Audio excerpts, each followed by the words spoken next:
Hello అండి. అందరికీ నమస్కారం. ఈరోజు ద్విహస్త భుజాసన్ అలాగే ఏకహస్త భుజాసన్ ఈ ఆసనం చేయడానికి రిలేటెడ్ వార్మప్స్. కూర్చొని లెగ్స్ 2 కూడా సైడ్‌కి, లెఫ్ట్‌కి, రైట్‌కి అలాగా రైజ్ చేస్తూ మూవ్‌మెంట్ చేయండి. చూసారా వీడియోలో చూపిస్తున్నానుగా లెఫ్ట్ సైడ్, రైట్ సైడ్ అలాగా ఒక 10-20 టైమ్స్ అలాగే 30 టైమ్స్ కూడా ఇలాగ చేస్తూ ఉండాలి. తర్వాత 2 చేతులు వెనక్కి బ్రీత్ ఇన్ చేస్తూ వెనక్కి, బ్రీత్ అవుట్ చేస్తూ ముందుకి. ఈ ఆసనం చేయాలంటే బాగా మీకు ఆర్మ్ స్ట్రెంగ్త్‌కి రావాలంటే బైసెప్, ట్రైసెప్స్ కూడా మంచి స్ట్రెంగ్త్‌గా ఉండాలి. చెస్ట్ పార్ట్, అబ్డామినల్ అంటే కోర్ మజిల్స్, హిప్స్ మూవ్‌మెంట్ అయితే బాగా ఉండాలన్నమాట. ఆ రిలేటెడ్ ఆ మూవ్‌మెంట్స్ ఎక్కువ చేస్తున్నాను. చూస్తూ ఉండండి. ఇప్పుడు ఇక ఫింగర్స్ మూవ్‌మెంట్ కూడా ఫింగర్స్‌ని అలాగా ప్రెస్ చేస్తూ అలా రిలీజ్ చేయండి. ప్రెషింగ్, రిలీజ్, ప్రెష్, రిలీజ్, ప్రెష్, రిలీజ్ అలాగా బ్రీత్ ఇన్ చేస్తూ స్ట్రెచ్ చేయండి. బ్రీత్ అవుట్ చేస్తూ మూవ్‌మెంట్ చేయండి. అలాగా స్ట్రెంగ్తింగ్ ఎక్కువ కావాలన్నమాట. ఈ ఆసనం ఏదైనా సరే హ్యాండ్ మీద బ్యాలెన్సింగ్ చేసే ఆసనం ఏదైనా సరే హ్యాండ్ స్ట్రెంగ్తింగ్ అనేది బాగా ఉండాలి. చూడండి ఫస్ట్ ఏంటంటే లెగ్స్ 2 కూడా సైడ్‌కి స్ప్రెడ్ చేస్తూ మూవ్‌మెంట్ చేశారు. అంటే అదే హిప్ మూవ్‌మెంట్ అనమాట. తర్వాత హ్యాండ్ షోల్డర్ మూవ్‌మెంట్ చేశారు. బ్రీత్ ఇన్ చేస్తూ 2 చేతులు వెనక్కి, ముందుకి మూవ్‌మెంట్ చేశారు. అది షోల్డర్ మూవ్‌మెంట్. ఇప్పుడు చేస్తున్న ఈ వార్మప్స్ అన్నీ కూడా ఆర్మ్ స్ట్రెంగ్తింగ్ పెంచేవన్నమాట. ఆర్మ్ స్ట్రెంగ్తింగ్ ఎప్పుడైతే మన చేతులు బాగా స్ట్రెంగ్తింగ్ ఈ మూవ్‌మెంట్స్ చేస్తామో హ్యాండ్స్ మీద బ్యాలెన్సింగ్ చేసే ఆసనాలు ఏవైనా సరే చేయగలం. ఆసనం ఎప్పుడు కూడా డైరెక్ట్‌గా మనం చేయలేము. ఇలాగ ఈ మూవ్‌మెంట్స్ అన్నీ టెక్నిక్స్ అన్నీ చేస్తుంటే ఆసనం ఈజీగా చేయగలం అనమాట. అలాగే చాలా రకాల ఆసనాలు ఉంటాయి. ఒక్కొక్కటి ఆర్మ్స్ బేసిక్, తర్వాత పవనముక్తాసన్. ఇదేంటంటే చూసారా ఇలా చూస్తూ చేయండి. ఇలాగ చేయడం వల్ల ఏంటంటే ఈ యొక్క అబ్డామినల్ స్ట్రెంగ్తింగ్ వస్తుందన్నమాట. ఫ్యాట్ అది తగ్గుతుంది. కోర్ మజిల్ స్ట్రెంగ్తింగ్ వస్తుంది. అంటే ఈ ఆసనం కొద్దిగా చాలా కష్టమే. అందువల్ల దానికి రిలేటెడ్ వార్మప్స్ ఎక్కువ చేయాలన్నమాట. ఈ వార్మప్స్ చేయడం వల్ల చేయడానికి చాలా ఈజీగా ఉంటుంది ఆసనం చూడండి. ఇప్పుడు చేసినంత కూడా ఇలా కూడా 2 కాళ్ళు మీ వైపు బ్రీత్ అవుట్ చేస్తే మీ వైపు తీసుకురండి. బ్రీత్ అవుట్ చేస్తూ 2 కాళ్ళు రైజ్ చేస్తూ మీరు ఈ ఆసనం చేయకపోయినా ఈ వార్మప్స్ చేయడం వల్ల మీకు బాడీకి చాలా వరకు ఫ్లెక్సిబిలిటీ వచ్చేస్తుంది. చాలా వరకు బాడీలో స్ట్రెంగ్తింగ్ అనేది వస్తుందన్నమాట.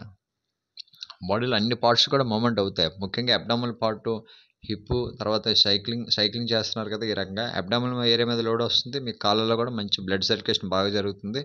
ఈ నీస్ బెండ్ చేస్తున్నారు కాబట్టి నీ మూవ్‌మెంట్ కూడా బాగా జరుగుతుందన్నమాట. ఇప్పుడు చూసారా 2 కాళ్ళు వెనక్కి పెట్టారు. ఇది కోర్ మజిల్స్. అంటే లెఫ్ట్ లెగ్‌ని అటువైపు రైజ్ చేశారు. రైట్ హ్యాండ్ రైజ్ చేశారు. మళ్ళీ రైట్ లెగ్‌ని లెఫ్ట్ హ్యాండ్ రైజ్ చేశారు. ఈ వార్మప్స్ అన్నీ చేయడం వల్ల చాలా హెల్తీగా ఉంటాం. అంటే మీరు ఆసనం ఫుల్ ఫెదర్‌గా చేయలేకపోయినా ఈ వార్మప్స్ అన్నీ చేస్తుంటే చెమట పట్టేలాగా చేయాలన్నమాట. బాడీ అంతా కూడా స్ట్రెచింగ్ చేయాలి. బాడీ అంతా చెమట పట్టాలి. బాడీ అంతా మంచి స్ట్రెచింగ్ అవ్వాలి. మూవ్‌మెంట్ అవ్వాలి. అలాగే ఇప్పుడు మార్జాలాసన్ చూడండి. ఇలాగ ఈ మూవ్‌మెంట్స్ చేయడం వల్ల కూడా మంచి హ్యాండ్స్ మంచి బలంగా ఉంటాయి. మీ షోల్డర్ మూవ్‌మెంట్ అవ్వనండి, షోల్డర్ అవ్వనండి, హ్యాండ్స్ అవ్వనండి, మీ రిస్ట్, ఫార్మ్స్ అంటే అరచేతులు మంచి బలంగా ఉంటాయన్నమాట. ఒక్కొక్క మూవ్‌మెంట్ కూడా 10-20 సార్లు చేయండి. మధ్య మధ్యలో అలసటగా అనిపిస్తే ఆగిపోండి. మధ్య మధ్యలో ఆగుతూ breathe in, breathe out check చేస్తూ మళ్ళీ ఆ మూవ్‌మెంట్‌ని ఆ వేరియేషన్ చేయొచ్చు. మీరు ఆసనం చేరుప్పుడు ఏకహస్త భుజాసన్ చూసారా? ఈ మూవ్‌మెంట్స్ అన్నీ చేయడం వల్ల ఇది వేరియేషన్ చేయడానికి చాలా ఈజీగా ఉంది. అంటే ఫస్ట్ హిప్ మూవ్‌మెంట్ చేశారు అంటే లెగ్స్‌ని సైడ్‌కి స్ట్రెచ్ చేశారు కాబట్టి లెగ్‌ని భుజం మీద ఈజీగా పెట్టగలిగాం. అలాగే ఆర్మ్ స్ట్రెంత్ చేశాం కాబట్టి ఆర్మ్స్‌ని పూర్తిగా గ్రౌండ్ మీద టచ్ చేసి బాడీ దాని మీద లిఫ్ట్ చేయగలిగాం. చూసారా?